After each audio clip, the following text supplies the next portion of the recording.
Continuous কাহিনীটা কি থাকলে কন্টিনিউয়াস হতে হবে?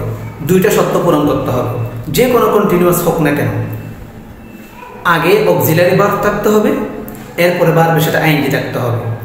দুইটা একসাথে সিরিয়ালি থাকলেই তখন সেটা কন্টিনিউয়াস টেন্স।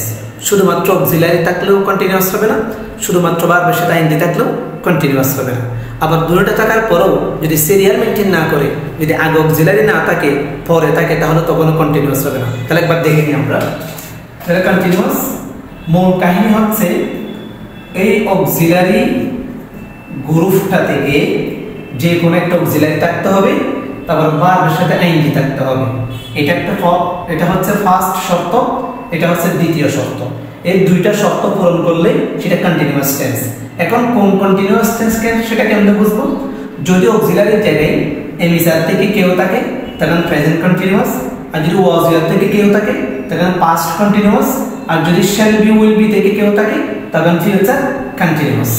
এখন যদি দুটোটা আছে কিন্তু সিরিয়াল মেনটেন করে নাই, তাহলে তখন কি হবে? তাহলে দেখা যায় একটা সেন্টেন্স আমরা swimming is good, swimming is good for health.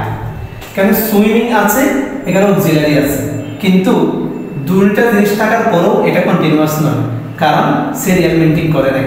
আগে অক্সিলারি থাকতে হবে, পরে আইএনজি থাকতে হবে। তো যেহেতু সিরিয়াল মেনটেন করে নাই, তাই এটা কন্টিনিউয়াস টেন্স হবে না। সুতরাং আমরা জানতে পারলাম আগে অক্সিলারি তারপর আইএনজি, এই দুটো শর্ত ফিল আপ করলেই সেটা কন্টিনিউয়াস টেন্স।